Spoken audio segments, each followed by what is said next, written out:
सभी व्यूअर्स का वेलकम है वाईडी की एडिटोरियल क्लास में। ग्रामर, वोकेबलरी और कॉम्प्रिहेंशन तीनों को एक साथ लेकर के चलने की कोशिश करेंगे इस क्लास के अंदर। आज की क्लास को थोड़ा खास बनाया मैंने।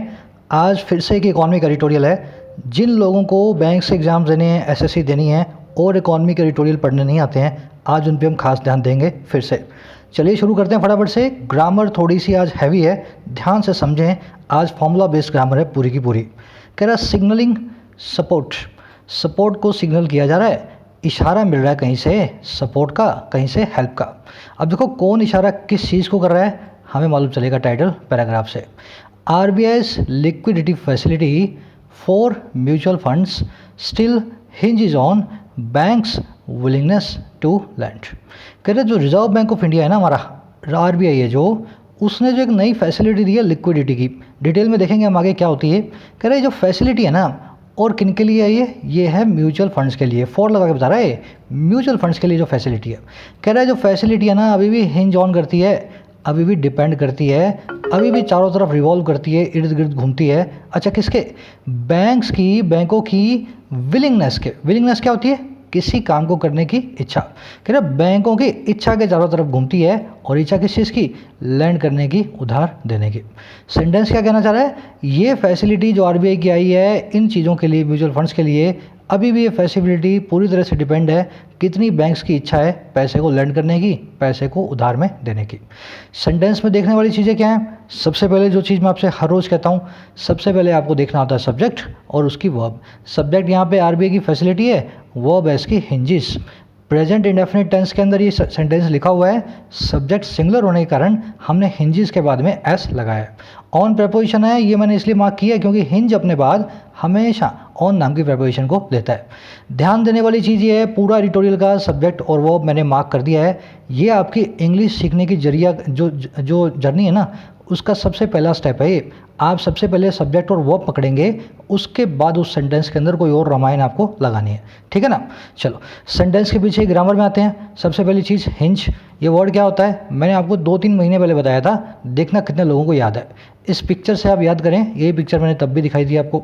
आप अभी अपने डोर को देखो, दरवाजे को घर के, ऐसा एक हिंज लगा होगा जिसके सारे दरवाज़ा जो उसका फ्रेम है उसके साथ चिपका हुआ है।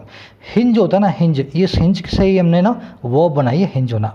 हिंज होने का मतलब क्या होता है? डिपेंड होना, किसी चीज़ के चारों तरफ घूमना, या किसी चीज़ का आधार बनना, रेस्ट ऑन करना, या किसी चीज़ के सब्जेक्ट होना, किसी चीज़ के अधीन होना, है ना। जैसे ही दरवाज़ा जो है इस हिंज पे हिंज करता है, इस हिंज के ऊपर डिपेंड करता है, वैसे आरबीआई की जो पॉलिसी है वो हिंज करती है बैंकों की विलिंगनेस पे, ठीक है ना।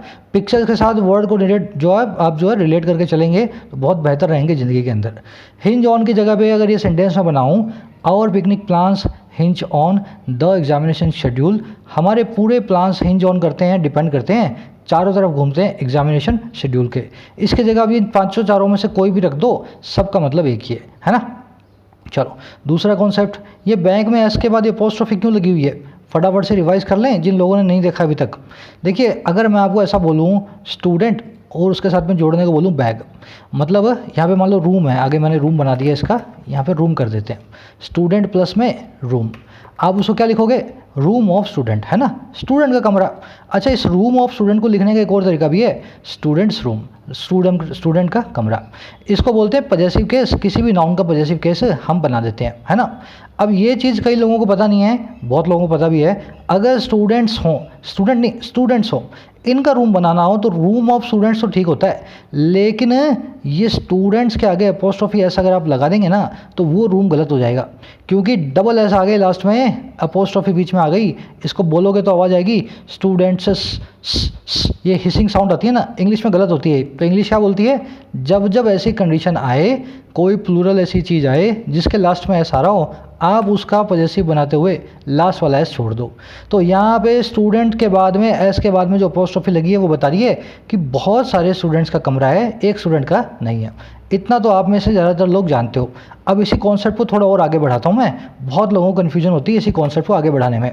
मान लो ऐसे लिखा हो टीवी एंटेना, आप लिख दोगे एंटेना ऑफ टीवी, है ना। आप उसको लिखने की कोशिश करोगे टीवीज एंटेना, पर यह काम हो जाएगा गलत, क्योंकि इन एनिमेट चीज़ों का हम अपोस्ट्रोफी एस लगा करके उसका पॉजेसिव नहीं बनाते। स्टूडेंट तो एनिमेट है ना, स्टूडेंट तो इंसान है, एनिमेट है, जिंदा है, टीवी जिंदा थोड़े ना है, तो टीवी का हम अपोस्ट्रोफी एस नहीं बनाते। फिर आप थोड़ा और रीड करोगे ना तो आप देखोगे आगे डेथ डोर या डोर ऑफ डेथ या डेथ्स डोर आपको जो लिखा हुआ मिलेगा। तब आप सोचोगे सर ने क्या पढ़ा दिया मुझे, डेथ भी तो जिंदा नहीं है ना, डेथ का भी तो आपने अपोस्ट्रोफी एस कैसे लगा दिया इसके अंदर। आपने बताया सर टीवी का जब एस नहीं लगता तो डेथ के कैसे लग गया। अब ये कॉन्सेप्ट है जो मैं आपसे शेयर करने चाह रहा हूँ। ये तो भी मैंने आपको बेसिक बताया है, अब इस कॉन्सेप्ट को आप मेरे साथ समझो। कुछ ऐसे नाउन्स होते हैं जिनको हम बोलते हैं पर्सोनिफाइड नाउन। उसका मतलब क्या है, हमने उनको इंसान मान लिया, हमने उनको आदमी या औरत ऐसा एक दर्जा दे दिया है। जैसे ही उसको इंसान माना वो इंसान जो है ना वो बन गए, सबके सब क्या बन गए, जो है एनिमेट ऑब्जेक्ट बन गए। इस वजह से उनके आगे हम अपोस्ट्रोफी एस लगाते हैं। ये 4 कैटेगरी के हैं। आपको एक कैटेगरीज को एक बार देखना है, धीरे धीरे रीडिंग के अंदर आप मेरे साथ देखोगे ना आपको ये जो है ना बार बार रिवाइज होंगी। फर्स्ट कैटेगरी है जिनको हम मेल मानते हैं, death, fate, time, fortune, devil, duty, summer, sun, winter, love. इन सब में देखोगे कुछ ना कुछ हार्शनेस है ना, इसलिए हार्शनेस होने की वजह से हम इनको मानते हैं मस्कुलाइन पर्सोनिफाइड नाउन। इन सब के बाद में आप अपोस्ट्रोफी एस लगा सकते हो। Death's calling, time stable, fortune's need, devil's words, है ना, इन सब के बाद में आप लगा सकते हो अपोस्ट्रोफी एस। ये है मेल। दूसरे कौन से हैं, earth, moon, ship, hope, nature, spring, autumn, peace, justice, mercy, liberty. ये सब के सब हैं फीमेल। इन सब के अंदर थोड़ी आपको फेमिनाइन प्रॉपर्टीज़ मिलेंगी, पीस, जस्टिस, मर्सी आप देख रहे हो ना, अर्थ, इनको भी आप जो है अपोस्ट्रोफी एस लगाते हो। ये सेकेंड कैटेगरी है जिनको हम औरत मानते हैं, सबको लेडी मानते हैं। थर्ड कैटेगरी है इनको टाइम के जितने भी अपने पास जो है ना यूनिट्स, उन सबको हम जो है अपोस्ट्रोफी एस लगा के डिनोट करते हैं। Day, week, month, year, decade, millennium, इस सबको जो है सेंचुरी को अपोस्ट्रोफी एस लगा करके डिनोट कर सकते हो। और चौथा क्या है, कुछ फ्रेजेज है हमारे पास जिनको हम यूज़ करते हैं, wit's end, boat's crew, heart's content, ये सब के सब जो है ईडियम्स फ्रेजेस में यूज़ होते हैं और ये इसी तरीके से इडियोमेटिकली यूज़ होते आ रहे हैं। इनको आपको अलग से देखना पड़ेगा। अब इसी में एक लास्ट कैटेगरी है, अगर कोर्ट रूम आ जाए, किसी स्टेट का नाम आ जाए, राजस्थान, गुजरात, महाराष्ट्र, कंट्री का नाम आ जाए, या कोई एजेंसी आ जाए, आरबीआई, WHO, WTO, इनको भी हम जो है पर्सोनिफाइड नाम मान करके अपोस्ट्रोफी एस लगा देते हैं। इसके अलावा जनरली आपको अपोस्ट्रोफी एस कहीं देखने को नहीं मिलेगा, ठीक है ना। तो यहाँ पे भी बैंक्स के आगे लगा हुआ है, लास्ट में लगा हुआ है, इसके बाद में एस नहीं आ रहा है, मतलब सब बैंक्स की बात कर रहे हैं, सारे के सारे बैंक्स की बात यहाँ हो रही है। आगे बढ़ते हैं। आज की ग्रामर थोड़ी सी हैवी है, ध्यान से देखना। दूसरी चीज़, आपका एडिटोरियल आज थोड़ा सा ना मुश्किल है पढ़ने में, कॉन्सेप्ट्स अच्छे हैं, तो मैं आपको पहले एक समरी दे देता हूँ क्या लिखा हुआ है किस बारे में, ताकि आपको कॉन्टेक्स्ट पता लगे। हुआ ये, अभी एक फ्रैंकलिन नाम का म्यूचुअल फंड है ना, वो गया डूब कैसे गया, उसने कुछ रेस्ट्रिक्शंस लगा दी कि अब लोग पैसा नहीं निकाल सकते और ज़्यादा पैसा डाल नहीं सकते उसमें। हुआ इसलिए क्योंकि कोविड के कारण लोगों ने म्यूचुअल फंड्स में से पैसा निकालना शुरू कर दिया। म्यूचुअल फंड्स वालों ने कभी ये नहीं सोचा था कि हमारे पास 100 रुपये आए हुए हैं तो एक दिन ऐसा आएगा जब 80 लोग हैं ना 80 रुपये मांगने आ जाएंगे। वो हमेशा 10 या 20 रुपये का सोच करके चलते हैं कि 10-20 रुपये मांगेंगे, ऊपर से 10-20 रुपये फिर दूसरे लोग जमा करेंगे, हमारा म्यूचुअल फंड आगे चलता रहेगा। समझ गए ना। हुआ कोविड के कारण क्या, लोगों ने बहुत सारे म्यूचुअल फंड्स में से विड्रॉ करना शुरू किया और कोविड जो है ना, ये फ्रैंकलिन नाम का म्यूचुअल फंड का डेब्ट स्कीम है जो, वो गई डूब। इससे हो गया आरबीआई के कान खड़े। आरबीआई को क्या लगा, अभी फ्रैंकलिन में हुआ है ना, कल आईसीआईसीआई में हो जाएगा, परसों एसबीआई में हो जाएगा, फिर एक्सिस में हो जाएगा, सबके म्यूचुअल फंड्स दांव पे लगे हुए हैं और इसके डूब जाने से पब्लिक भी अब जो है पैनिक में आ गई होगी। तो आरबीआई ने कुछ पैसे बैंक्स को अलग दे दिए, बोला ये पैसे आप उधार पकड़ो हमसे, और कोई म्यूचुअल फंड वाला आपसे मांगने आए तो उसको उधार दे देना ताकि म्यूचुअल फंड डूबे नहीं। पैसे अलग से दे दिए। अब ये कह रहा है बड़ा अच्छा काम किया आरबीआई ने करके, पर हमारे बैंक्स है ना वो बड़े लेजी हैं और रिस्क लेने वाले नहीं हैं। ये 15,000 वो लेकर के जेब में रख लेंगे, किसी म्यूचुअल फंड वाले को देंगे नहीं, क्योंकि उनको लगता है ये म्यूचुअल फंड वाले तो डूब जाएंगे तो इनको पैसे ना दें। तो कह रहा है आपकी स्कीम तो बहुत अच्छी है, पर शायद कुछ और गवर्नमेंट को बीच में आके करना पड़े। अब ये आरबीआई की बस की बात नहीं है, बैंक्स को जो है धक्का मार करके म्यूचुअल फंड्स वालों को लेंड करवाए। म्यूचुअल फंड्स डूब जाएंगे अगर इनको पैसा नहीं मिला, और बैंक्स जो है बड़े अपने जिद्दी हैं, ढीठ बैंक्स हैं, किसी म्यूचुअल फंड वाले को ये 15,000 में से एक जो है ना फूटी कोड़ी नहीं देंगे। समझ गए। आज की अपनी जो एडिटोरियल है उसकी मैंने आपको जो है देसी भाषा में समरी बता दी।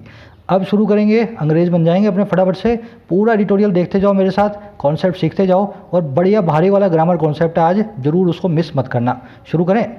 कह रहे the Reserve Bank of India's decision to open a special facility to ensure the availability of adequate liquidity for the mutual fund industry is a timely move in signaling to investors that the central bank is alert to the need to preserve financial stability in this challenging times. लंबा sentence है, बड़ा simple है। कह रहा reserve Bank of India का decision, apostrophe S लगा दी है क्योंकि मैंने आपको बताया एजेंसीज के आगे हम पर्सोनिफाइड कर देते हैं उनको। कह रहा आरबीआई का फैसला खोल देने का एक स्पेशल फैसिलिटी को, किसके लिए, पक्का करने के लिए अवेलेबिलिटी को, उपलब्धता को, एडिक्वेट लिक्विडिटी की। लिक्विडिटी का मतलब क्या होता है फाइनेंशियल लैंग्वेज में, कैश। एडिक्वेट मतलब जो चीज़ पर्याप्त हो, सफिशिएंट हो। तो डिसीजन है जो कि पक्का कर देगा अवेलेबिलिटी को, सफिशिएंट कैश का, और किसके लिए, म्यूचुअल फंड इंडस्ट्री के लिए। कह रहे जो डिसीजन है ना, जस्ट ए मिनट, ये जो डिसीजन है ना, इसकी वर्ब आगे इज। कह रहे डिसीजन है एक टाइमली मूव, एक ऐसी हरकत जो वक्त पे आई है, और किस काम के लिए, इन सिग्नल करने के अंदर, और किसको, इन्वेस्टर्स, हमारे निवेशकों को, दैट वो ये कि सेंट्रल बैंक जो है वो अलर्ट है उस नीड के लिए जो है प्रिजर्व करने की, जो है महफूज रखने की आर्थिक स्टेबिलिटी को, फाइनेंशियल स्टेबिलिटी को इन टाइम्स में जो बड़े चैलेंजिंग हैं, जिनमें बड़ी चुनौती भरे टाइम है। समझ गए सेंटेंस को? कहो तो रिपीट कर लेना एक बार कोशिश करके। सेंटेंस बड़ा सिंपल है, आरबीआई का डिसीजन आया है, बिल्कुल वक्त पे आया है, इन्वेस्टर्स को सिग्नल दे दिया इसने कि मैं तैयार हूँ आपकी फाइनेंशियल स्टेबिलिटी को प्रिजर्व करने के लिए इस वक्त, सब लोगों की जो है अपने इन्वेस्टर्स की। सेंटेंस में देखने वाली चीज़ें, सब्जेक्ट वर्ब मिलाते जाओ, सब्जेक्ट वर्ब मिलाते जाओ, सेंटेंस आपका रेडी है। प्रिजर्व का मतलब होता है किसी चीज़ को बनाए रखना, सेव करना, कंजर्व करना, मेंटेन करना, महफूज रखना, सेफ गार्ड करना, ठीक है ना। बड़े आगे कह रहा है in assigning 50,000 crore exclusively for commercial banks to lend to mutual funds. The RBI made clear on Monday that it wants to tamp down on any build-up of liquidity strains. कह रहा है असाइन करने के अंदर, इनका मतलब क्या होता है, इनका मतलब अंदर। कह रहा है इस काम के अंदर, वो काम कौन सा है, असाइन करने का, अलग से रख देने का साइड में, किसको, 50,000 करोड़ को, किन के लिए, खास करके एक्सक्लूसिवली कमर्शियल बैंक्स के लिए, और किस काम के लिए, कि वो लैंड कर पाएँ, उधार दे पाएँ म्यूचुअल फंड इंडस्ट्री को, है ना। कह रहा है इस काम को करने के अंदर आरबीआई ने इस बात को साफ कर दिया, मेड क्लियर कर दिया सोमवार को। बात वो ये की कि ये चाहता है, इट वांट्स, क्या चाहता है, कि टैंप डाउन कर दूं, दबा दूं, किसको, एनी बिल्डअप को, किसी भी तरह की डेवलपमेंट को, और किस चीज़ की, लिक्विडिटी के स्ट्रेन की, पैसे की खींचातान की, और किनके साथ, एड म्यूचुअल फंड हाउसेस के साथ। और कब, in the wake of, as a result of heightened volatility, बहुत ज़्यादा जो इंस्टेबिलिटी आई हुई है, कहाँ पे, इन द कैपिटल मार्केट, हमारे शेयर बाज़ारों में। अच्छा, और दूसरा किसके वेक ऑफ में, इंक्रीज रिडम्पशन प्रेशर्स, जो प्रेशर हो गया इंक्रीज रिडम्पशन का, लोग पैसा लेने आ रहे हैं, रिडीम करने आ रहे हैं, और क्यों, as a fall out of कोविड-19 पैंडमिक, कोविड-19 महामारी के फॉल आउट के रूप में, उसके परिणाम के रूप में, उसके बुरे नतीजों के तौर पे। सेंटेंस लंबा, सेंटेंस बड़ा कंफ्यूजिंग, सेंटेंस बड़ा कॉम्प्लिकेटेड, कोई बात नहीं, सारे पीस एक बार जोड़ रहा हूँ, सारा आपको एक साथ में समझ में आएगा। असाइन करने में 50,000 करोड़ को, खास करके कमर्शियल बैंक के लिए, ताकि वो दे पाएँ उधार म्यूचुअल फंड हाउसेस को ये पैसे। इस काम को करके आरबीआई ने साफ कर दिया इस चीज़ को सोमवार को, कि ये चाहता है कि ये दबा दे किसी भी प्रकार के बिल्डअप को, किसी भी तरह के प्रेशर को, किसी भी तरह की डेवलपमेंट को, जो काय की है, पैसे की लिक्विडिटी की खींचातान की है इन हाउसेस के साथ में। और कह रहा है खींचातान कैसे आई होगी, in the wake of, as a result of आई होगी, बहुत बढ़ी हुई वॉलेटिलिटी के, बहुत हाइटेंड अस्थिरता के, कैपिटल मार्केट्स में, शेयर बाज़ारों में, और इंक्रीज रिडम्पशन प्रेशर के कारण, बहुत बड़े हुए प्रेशर के कारण, जो रिडम्पशन का होता है, लोग जब पैसा अपना मांगने लगते हैं, एक फॉल आउट के तौर पे, एक बुरे परिणाम के तौर पे कोविड-19 पैंडमिक के, इस महामारी के। अब शायद ये थोड़ा सा आपके लिए इजी बन गया होगा, सेंटेंस थोड़ा कॉम्प्लिकेटेड है, पर पढ़ना इसी तरीके से, इसी अंदाज में। सारी वोकैबुलरी एक बार कवर कर लें एक बार फटाफट से। बिल्डअप क्या होता है, किसी चीज़ की डेवलपमेंट, बिल्ड होकर के अप हो रही है, धीरे धीरे जो बनती जा रही है, डेवलप होती जा रही है कोई चीज़, बिल्डअप। लिक्विडिटी मैंने बता दिया, कैश बोलते हैं फाइनेंशियल मार्केट्स के अंदर लिक्विडिटी को। स्ट्रेन होता है दबाव या खींचातान या प्रेशर, है ना। टैंप डाउन एक फ्रेजल वर्ब है, इसका मतलब होता है किसी चीज़ को हार्डली प्रेस करना। जैसे आप मिट्टी में कोई चीज़ दबाते हो तो आप टैंप डाउन करते हो उस चीज़ को, समझ रहे हो ना। अगर आप कोई बोरी है, उसमें कुछ सामान डाल रहे हो, आप उसके अंदर ज़्यादा सामान डालना चाहते हो, तो पहले वाले सामान को दबाते हो उस बोरे के अंदर, सैक के अंदर, उस प्रोसेस कहते हैं टैंप डाउन करना, किसी चीज़ को दबाना, है ना। इन द वेक ऑफ मैंने आपको बताया बहुत बार, as a result of, in the light of, in the aftermath of, in the wake of, चारों का मतलब एक ही होता है, as a result of. Volatility होती है अस्थिरता, इंस्टेबिलिटी बोल सकते हैं इसको। फॉल आउट भी अभी 2 दिन पहले आया था, बताया था मैंने आपको, बुरा कॉन्सिक्वेंस, बैड कॉन्सिक्वेंस, इम्प्लीकेशन या किसी चीज़ का रेमिफिकेशन, किसी चीज़ के दुष्परिणाम। बड़े आगे रिडेम्पशन, आप क्या, रिडेम्पशन का क्या मतलब होता है, अब रिडीम करते हो ना कुछ कूपन कोड वोड, रिडेम्पशन का मतलब ये होता है जिन लोगों ने पैसे दिए हैं वो जा करके बाहर खड़े हो जाते हैं, लाओ हमारे पैसे वापस, वो रिडेम्पशन करने आए हैं और इससे बहुत प्रेशर आ जाता है म्यूचुअल फंड वालों के इनकी इंडस्ट्री के ऊपर। आगे बढ़ते हैं, कह रहे the approximate trigger for the central banks move was last weeks announcement bye Franklin Templeton mutual fund. कह रहे सबसे जो अप्रॉक्सीमेट ट्रिगर जो था ना, सबसे जो एग्जैक्ट जो ट्रिगर था, अप्रॉक्सीमेट क्या होता है, आसपास का, कह रहे जो सबसे अप्रॉक्सीमेट जो ट्रिगर था, कारण था किसका, सेंट्रल बैंक की इस हरकत का। कह रहा वो कारण क्या था, वो था लास्ट वीक, पिछले वीक की अनाउंसमेंट इस म्यूचुअल फंड के द्वारा।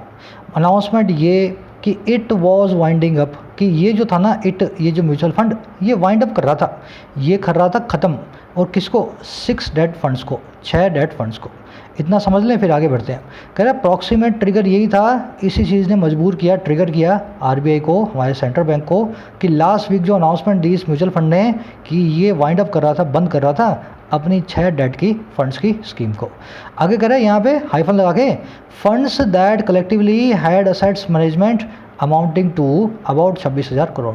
कह रहे ये वो फंड थे, डेट फंड्स, कह रहे ये वो फंड थे जो कलेक्टिवली सब मिल करके, इनके अंदर असेट्स थी, पैसा था, और कैसे, अंडर मैनेजमेंट, इनके अंदर मैनेजमेंट के अंदर था इनकी, है ना, असेट अंडर मैनेजमेंट। और कितना था वो, लगभग अमाउंटिंग टू था, बराबर तो था 26,000 करोड़ के, इतने पैसे के। अमाउंटिंग टू का मतलब होता है इक्वल टू, मैंने आपको कई बार बताया, ये 26,000 करोड़ के इक्वल था ये सारा का सारा पैसा। सेंटेंस पर देखने वाली चीज़ें क्या आई हैं, अगर आपने इसका मीनिंग समझ लिया है तो देखने वाली चीज़ें वोकैबुलरी पकड़ते हैं। सबसे पहली चीज़ वाइंड अप, वाइंड के साथ में हमेशा आप लगेगा। वाइंड अप एक फ्रेजर वर्ब होती है, इसका मतलब होता है किसी चीज़ को बंद करना। आप बिजनेस को बंद करते हो, दुकान को बंद करते हो, किसी भी काम को बंद करते हो करना, तो वो हो जाता है वाइंड अप करना, टू क्लोज समथिंग। अगर वाइंड अप तो आपने समझ लिया, वाइंड डाउन आ जाए, विंड डाउन आ जाए, तो उसको क्या बोलेंगे अपने, विंड डाउन का मतलब होता है थक जाना, स्लो हो जाना, धीमा पड़ जाना, शांत हो जाना, है ना। विंड डाउन और विंड अप दोनों एक जैसे देखने में लगते हैं, दोनों का मतलब भी एक जैसा लगता है, पर थोड़ा सा इनमें फ़र्क है। वाइंड डाउन या विंड डाउन इसको बोलोगे तो इसका मतलब है धीमा पड़ना, इसका मतलब है किसी एक्टिविटी का बंद हो जाना, समझ गए ना। The agitated strike showed no sign of winding down, जो ये स्ट्राइक थी इसने कोई साइन नहीं दिखाया विंड डाउन होने का, इसने कोई साइन नहीं दिखाया धीमा या मंदा पड़ने का। I take a drink after work to wind down myself, मैं एक ड्रिंक लेता हूँ वर्क के बाद अपने आप को विंड डाउन करने के लिए, काम करने के लिए, अपना जो है शांत करने के लिए अपने आप को, समझ गए ना। विंड डाउन फ्रेजर वर्ब को आप ऐसे यूज़ करते हैं। अगर आप नोट्स बनाते हैं तो ये दोनों सेंटेंसेस मैं आपके लिए लिख रहा हूँ ताकि आप अपने नोट्स में डाल पाएँ विंड डाउन को कैसे यूज़ किया जाता है। बढ़े आगे, दूसरी चीज़ अमाउंटिंग तो आप जानते हैं, चलिए अपने आगे बढ़ते हैं। एक और चीज़ इसमें देखने वाली है, सेंट्रल बैंक का भी इसने पजेसिव बनाया है, और मैंने आपको बताया था डेज, मंथ्स, डेकेड्स, इन सब का पजेसिव बनता है, तो वीक्स का भी पजेसिव इसने देखो यहाँ बना दिया। कह रहा the RBI has rightly recognised the urgent need to ward off any incipient contagion impact. कह रहा आरबीआई ने ना बिल्कुल सही रिकॉग्नाइज़ किया है, बिल्कुल सही पहचाना है, प्रेजेंट परफेक्ट टेंस लगा करके, और क्या पहचाना है, उस खास नीड को, और काय की है, जो है वार्ड ऑफ करने की, जो है दूर रखने की, जो है टालने की, और किसको, कोई भी ऐसे कंटेंजन इम्पैक्ट को, कोई भी ऐसे आगे से आगे फैलने वाले इफेक्ट को जो हो इंसिपिएंट, जो हो अंडर डेवलपमेंट, जो अभी चल रहा हो, शुरू हो रहा हो। कह रहा किससे, और from the closure of 6 these funds, closure से, वाइंड डाउन हो जाने से इन 6 फंड्स के जो भी बंद हुए हैं। तो आरबीआई ने क्या वक्त पे पहचान लिया इसको देख करके कि जैसे इन 6 के अंदर कुछ हुआ है, ऐसे ये छुआछूत की तरह आगे फैलेगा, कंटेजियन इम्पैक्ट आएगा जो डेवलपमेंट में हो सकता है। इसको वार्ड ऑफ करने के लिए इसने सही वक्त पे पहचान लिया इस पूरे अपने जो है इस घटनाक्रम को, समझ गए। वार्ड ऑफ करना क्या होता है, किसी चीज़ को दूर रखना अपने आप से, एस्केप करना, प्रिवेंट करना। इंसिपिएंट वर्ड नया है अपने पास, under the pipeline, under development कोई चीज़ होती है तो वो होती है इंसिपिएंट, ठीक है ना। बिल्डिंग अप भी बोल सकते हैं इसको, बिल्डिंग अप कंटेंजन इम्पैक्ट भी आप बोल सकते हैं। कह रहा with the overall industry wide AUM for date funds at about 15 lakh crore. कह रहा विद के साथ ही, ओवरऑल कुल मिलाकर के, इंडस्ट्री वाइड मतलब पूरी इंडस्ट्री के अंदर, एसेट अंडर मैनेजमेंट के होने के, और किसके अंदर, डेट फंड्स के अंदर 15 लाख करोड़। कह रहा 15 लाख करोड़ डेट फंड के अंदर लगा होने के साथ ही पूरी इंडस्ट्री के अंदर। अच्छा क्या इसके साथ ही, इट वॉज क्रूशियल, ये था बड़ा ज़रूरी फॉर द बैंकिंग रेगुलेटर, हमारे बैंकिंग रेगुलेटर के लिए, हमारे आरबीआई के लिए। अच्छा, क्या ज़रूरी था? टू रीएश्योर, कि भरोसा दिलाए, वो रीएश्योर करे इन्वेस्टर्स, हमारे निवेशकों को, दैट वो ये कि liquidity need not be a concern, liquidity को नहीं है ज़रूरत एक कंसर्न होने की, लिक्विडिटी कैश को एक जो है चिंता मानने की ज़रूरत नहीं है। वाइल डिसाइडिंग ऑन, इस चीज़ को डिसाइड करते हुए, वेदर, हाँ के ना, टू रिटेन और रिडीम देयर इन्वेस्टमेंट, रिटेन करना है या बेचना है उनकी इन्वेस्टमेंट को in these mutual funds, in mutual funds के अंदर। सेंटेंस बहुत गहरा है, ग्रामर तो इसकी ऐसी खतरनाक है वो मैं बाद में बताऊंगा, पहले बस सेंटेंस का अंदर पीछे का मीनिंग आपको मैं बता दूं। सेंटेंस समझे पहले? इतने लाख करोड़ लगे होने के साथ ही बड़ा ज़रूरी था आरबीआई के लिए कि सबको वो भरोसा दिलाए इन्वेस्टर्स को कि पैसा जो है ना, लिक्विडिटी, उसको आपको दिमाग में नहीं रखना, वो एक कंसर्न नहीं होना चाहिए जब आप डिसाइड कर रहे हो कि किसी म्यूचुअल फंड को आपको रिटर्न करना है या उसको बेचना है अपने इन्वेस्टमेंट को इन म्यूचुअल फंड्स के अंदर। समझ गए? आप किसी को सिर्फ इसलिए नहीं बेचोगे क्योंकि आपको ऐसा ना लग रहा हो कि ये म्यूचुअल फंड पैसा लेके भागेगा। अगर आप बेच रहे हो तो सही नीड से बेच रहे हो, लिक्विडिटी आपके दिमाग में कंसर्न्स नहीं है, मार्केट में कैश की कमी आपके दिमाग में कोई चिंता बन करके ना आए। समझ गए? आरबीआई ने ये चीज़ रीअश्योर करना चाहा। अब आ जाओ इसके पीछे की ग्रामर में। पहले मेरा आपसे एक सवाल है, आपने हमेशा ये देखा ना, it need not to be done, not और नीड जब भी साथ में आएंगे तो बीच में डोंट आना चाहिए। यू डोंट नीड एनीथिंग, है ना, यू नीड नॉट एनीथिंग थोड़ी ना होता है। ये कौन सी स्ट्रक्चर है? Need not be a concern. अगर आपके हिसाब से चलूँ, ग्रामरियन के हिसाब से, कोई सिंपल जो आदमी अपनी इंग्लिश की जर्नी को शुरुआत कर रहा है वो क्या बोलेगा? The liquidity does not need to be a concern. बनता तो ऐसे देखो, है ना, पर बनाया कैसे इसने? Need not be a concern. बहुत ही गहरा कॉन्सेप्ट है। मैं हूँ मैथमेटिक्स का आदमी, मैं सिर्फ फॉर्मूला से बताता हूँ आपको, अपने फॉर्मूला से इस कॉन्सेप्ट को सीखेंगे आज। इस कॉन्सेप्ट को बोलते हैं सेमी मॉडल होने का। दो वर्ब्स हैं और ये दो का ही झमेला है, डेयर और नीड, दो वर्ब्स का। ये दोनों वर्ब्स क्या करती हैं? कभी तो ये मेन वर्ब बन जाती हैं और कभी ये बन जाती है मॉडल वर्ब। इसके पीछे एक फॉर्मूला है, किसी किताब में साफ से नहीं लिखा हुआ, मैं सिर्फ और सिर्फ अपने एक्सपीरियंस से बता रहा हूँ आपको, कहीं लिखा हुआ नहीं मिलेगा ये फॉर्मूला। पहले देखो, नीड का मतलब होता है ज़रूरी होना किसी चीज़ का, डेयर का मतलब होता है हिम्मत दिखाना। वो आपने ट्रूथ एंड डेयर वाला गेम भी खेला होगा कॉलेज डेज में या देखा होगा टीवी के अंदर, है ना। डेयर मतलब हिम्मत दिखाना, नीड मतलब ज़रूरत। सबसे पहले आप देख लो सेमी मॉडल क्या होता है, उससे पहले मॉडल देखना पड़ेगा। मॉडल वो वर्ब है जो हमेशा ये तीनों काम करती है। पहला काम क्या है? वो सिर्फ और सिर्फ हेल्पिंग वर्ब होती है। दूसरा काम, कभी भी अपनी फॉर्म को चेंज नहीं करती। तीसरा काम, अपने बाद हमेशा एक मेन वर्ब के तौर पे बेयर इंफिनिटिव को लेती है, वर्ब की फर्स्ट फॉर्म को लेती है ना। वही चीज़ मॉडल है जो ये तीनों काम करे। अगर ये तीनों काम नहीं कर रही ना तो वो चीज़ मॉडल नहीं है। एग्जाम्पल, ही कैन प्लेस, ही लगा हुआ है तो हमें प्लेस लगाना चाहिए, क्योंकि ही सिंगुलर है, थर्ड पर्सन, हमें यहाँ पे प्लेस लगाना चाहिए। लेकिन हम क्या लगाते हैं? इस कैन मॉडल के आने के कारण हम लगाते हैं कैन प्ले, कैन प्ले, है ना। हम कभी भी मॉडल के बाद में बेयर इंफिनिटिव के अलावा कुछ और यूज़ नहीं करते हैं। अगर ये एस लगा दूंगा तो ये बेयर इंफिनिटिव नहीं रहेगा। पहला काम मॉडल ये कर रही है। दूसरा काम क्या है? ही कैन, इस प्ले को मैं निकाल दूं तो ये सेंटेंस कुछ भी सेंटेंस नहीं बनता। ही कैन, कैन के बाद में कुछ ना कुछ आना चाहिए। हमेशा मॉडल एक हेल्पिंग वर्ब बन के आती है। इसके बाद अगर मेन वर्ब नहीं है तो मॉडल मॉडल नहीं है, ठीक है ना। तो ही कैन भी एक सब्जेक्ट, एक सेंटेंस नहीं है। तीसरा, कभी भी ऐसा नहीं होता he can play and they cans play, है ना। कैन तो कैन ही रहेगा, मॉडल कभी भी अपनी फॉर्म को चेंज नहीं करती। शुड ही होता है, शुड्स नहीं होता। कैन ही होता है, कैंस नहीं होता। वुड ही होता है, वुड्स नहीं होता। समझ गए इतना तो मेरे साथ? अगर दे कैन है तो वहाँ भी मैं प्ले लिखूँगा, ही कैन है वहाँ भी मैं प्ले लिखूँगा। अब आ जाओ सेमी मॉडल क्या होती हैं। सेमी मॉडल वो वर्ब्स हैं जो रेगुलर वर्ब भी होती हैं और मॉडल वर्ब भी होती हैं। मॉडल वर्ब कब होंगी? जब वो हेल्पिंग वर्ब बनेंगी। रेगुलर वर्ब वो तब बनेंगी जब वो मेन वर्ब बनेंगी। अब देखो, मेन वर्ब तो आप जानते हैं कैसे बनती है, वो अपने हिसाब से आप बना सकते हो। जब ये semi models regular modal verb बनेंगी ना, तब ये तीनों कंडीशंस को पूरा करेंगी। आज की अपनी एक्सरसाइज क्या है? आपको एग्जाम के अंदर जो क्वेश्चंस दिए हों, आपको ये डेयर और नीड पे वो सवाल देके पूछेगा। आपको आइडेंटिफाई करना है कि वो मॉडल वर्ब का काम करेगा वहाँ पे, इन कंडीशन को फुलफिल करवाना है, या वो रेगुलर वर्ब का काम करेगा। उसके हिसाब से आपको उसको वर्ब को चेंज करना है ना। अभी आप मेरे साथ देखो, पहले प्रैक्टिस करते हैं, उसके बाद क्विज दिखाऊंगा मैं आपको। प्रैक्टिस का पहला क्वेश्चन है, she needs to go get a job. उसको ज़रूरत है एक जॉब को गेट करने की, ठीक है ना। She needs to get a job.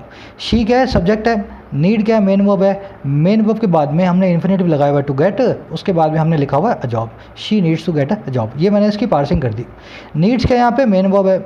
जब ये मेन वर्ब है ना तो मतलब क्या है, ये रेगुलर वर्ब है, मेन वर्ब का काम कर रही है, अपने बाद में इन्फिनेटिव लेगी, बेयर इन्फिनेटिव कभी भी नहीं लेगी, बिना डी टू के यहाँ पे गेट नहीं आ सकता।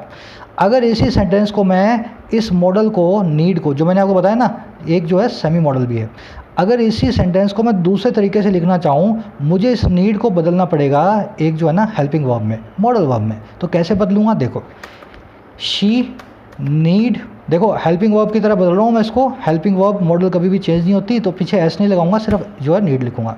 और आगे क्या लिखूंगा इसके, टू गेट अ जॉब।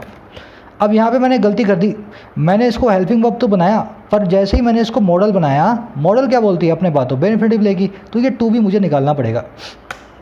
अब देखो ये सेंटेंस क्या बना, she need gate a job, उसको एक जॉब पाने की ज़रूरत है। अब ये हो सकता है आपके बिल्कुल काउंटर इंट्यूटिव हो, आपके हिसाब से, आपके दिमाग से बिल्कुल भी सेट नहीं बैठे, पर यही मैं आपको सिखाना चाह रहा हूँ। नीड वर्ब को, डेयर वर्ब को इस तरीके से यूज़ किया जाता है। समझो सेंटेंस को, एक बार फिर से रिपीट करता हूँ।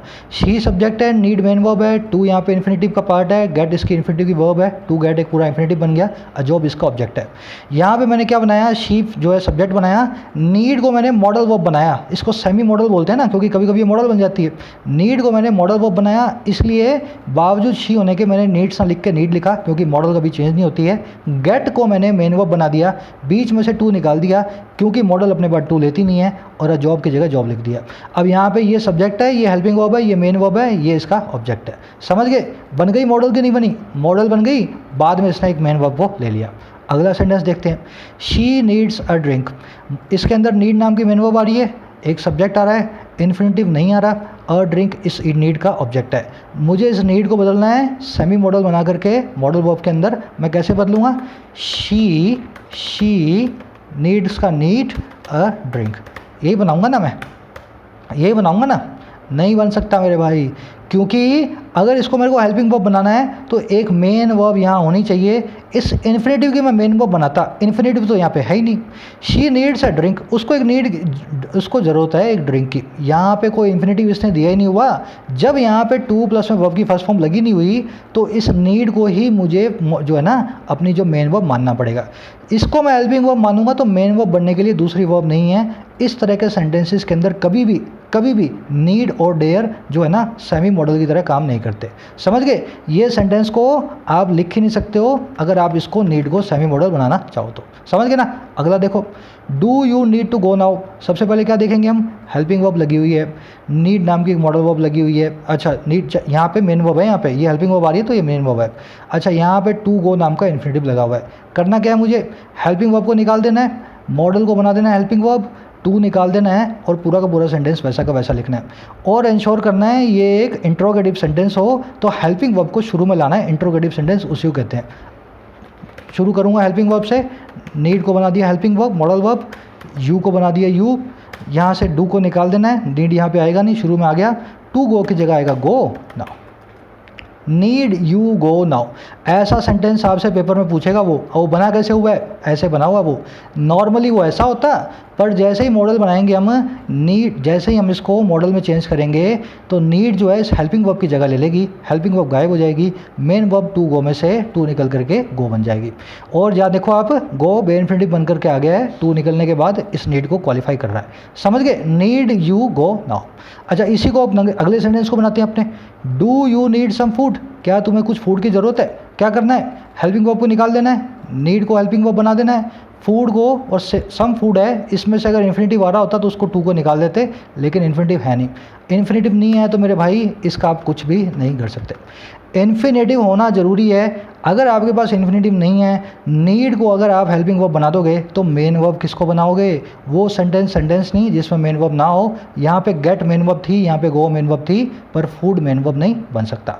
ठीक है, समझ गए ना, इसको आप नहीं चेंज कर सकते। अगले की तरफ देखते हैं, we need to reserve the seats. हमें ज़रूरत है सीट्स को रिजर्व करने की।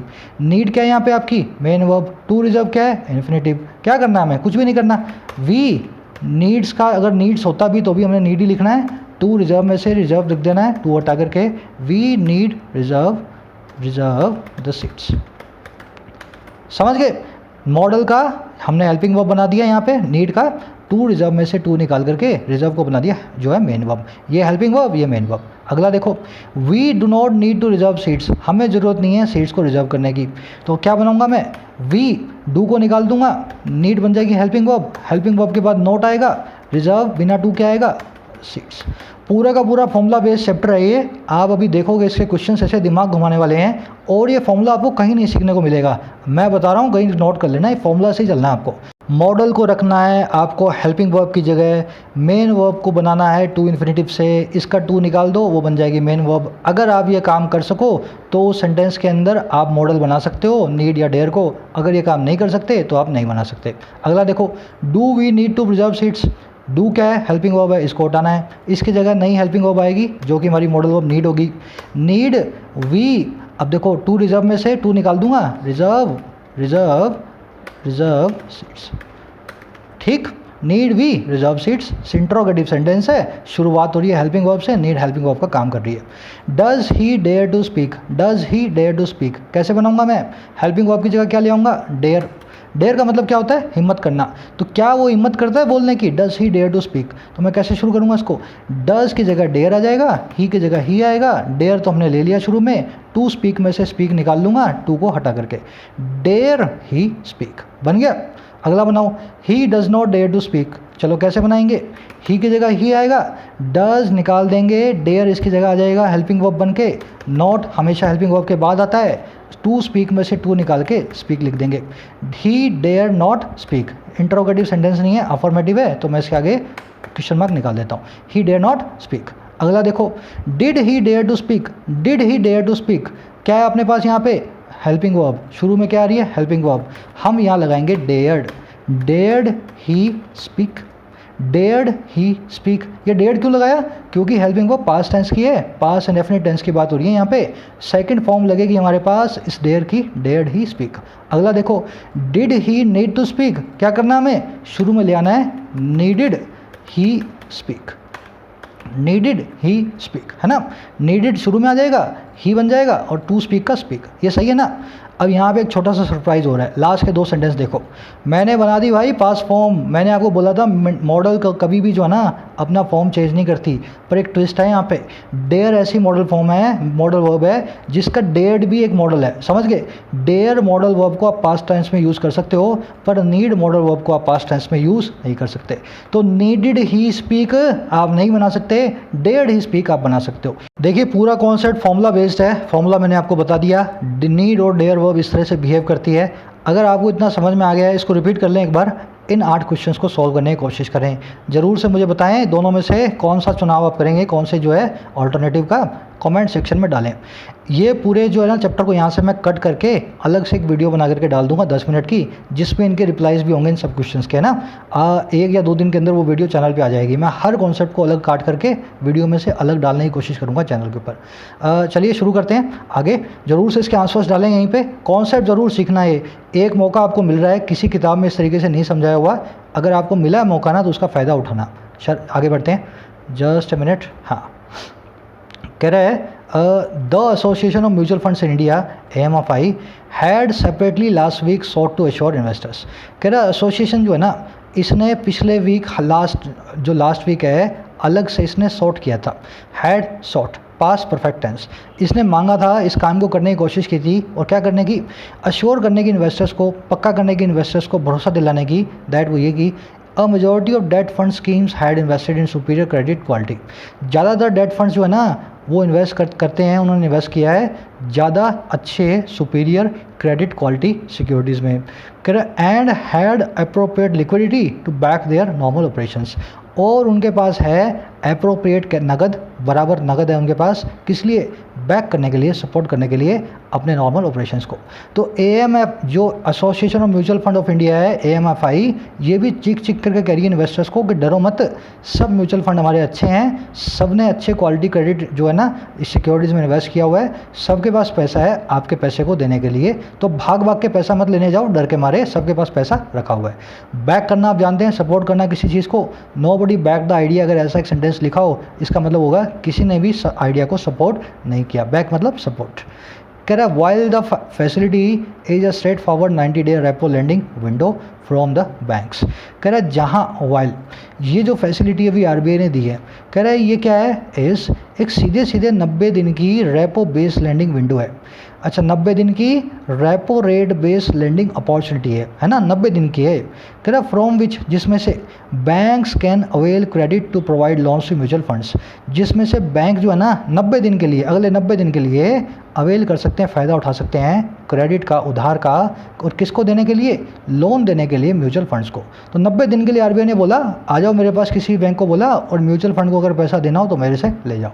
कह रहे जहाँ पे ये ऐसा है, देयर आर कंसर्न्स, वहाँ पे बड़ी चिंता है, about the banking industries willingness, banking industry की इच्छा की, विलिंगनेस की, रजामंदी की, और किस चीज़ की, to expose itself to the credit risk involve, expose करने की अपने आप को कहाँ एक्सपोज करने की, क्रेडिट रिस्क की तरफ, जो रिस्क है पैसे की, क्रेडिट का। और कौन सा रिस्क, जो कि इन्वॉल्व है in making these fresh loans, in fresh loans को मेक करने में, इन नए खातों को खोलने में। समझ गए ना, आरबीआई ने तो बोल दिया ले जाओ, पर बड़ा जो हमें शक है इस बात पे, कोई बैंक लेने आएगा पैसे आरबीआई से कि मैं म्यूचुअल फंड को पैसे देना चाहता हूँ, आप मुझे पैसे दे दो, क्योंकि बड़ा रिस्क इन्वॉल्व है, कोई भी बैंक की विलिंगनेस यहाँ पे है नहीं। इटसेल्फ यहाँ पे रिफ्लेक्सिव प्रोनाउन है, रिफ्लेक्सिव और एम्फेटिक प्रोनाउन आप मेरे साथ देख चुके हैं। वर्ब के जस्ट बाद जब itself, my self, her self, your self आता है तो वो बात करता है सब्जेक्ट और ऑब्जेक्ट एक ही होने की। वर्ब से पहले आता है तो किसी चीज़ पे जोर डालता है सब्जेक्ट के ऊपर। ये किसी और दिन का टॉपिक है, मैं कर चुका हूँ ऑलरेडी, इसकी कटिंग भी मैं डाल दूंगा अपने यूट्यूब चैनल पर। चलो, कह that the RBI was cognisant of this is evident in the way, जब भी सेंटेंस दैट से शुरू हो उसके बाद एक दूसरा नाउन आ रहा हो, उस दैट का मतलब होता है ये बात की। तो कह रहा है ये बात की, अच्छा कौन सी बात, कि आरबीआई था कॉग्निसेंट, आरबीआई था समझदार, आरबीआई को लग गया था पता, किस बारे में, क्या इन्फॉर्मेशन मिल गई थी, ऑफ दिस, इस चीज़ की। कह रहा है ये बात जो थी ना, ये आरबीआई को पता लगने की। कह रहा है ये बात इज़ एविडेंट, ये बड़ी साफ है, किस तरीके से, इन द वे, इस तरीके से, दैट वो ये कि the norms have been tailor made to incentivise banks to lend, जो नॉर्म्स निकाली हैं आरबीआई ने वो बिल्कुल टेलर मेड है, बिल्कुल उसी हिसाब से निकाली है, जैसे टेलर आपके हिसाब से सिलता है ना कोई, वैसे नॉर्म्स को इसने टेलर बन के सिला है इंसेंटिवाइज करने के लिए, उंगली लगाने के लिए, किसको, बैंक्स को, ताकि वो लैंड करें, ताकि वो उधार दें। तो कह रहा आरबीआई को इस बारे में पता था, ये बात हमें इससे पता लगी कि जो इसने नॉर्म्स बनाई वो बिल्कुल ऐसी थी कि बैंक्स आगे दे करके पैसा जो है म्यूचुअल फंड इंडस्ट्री को दें।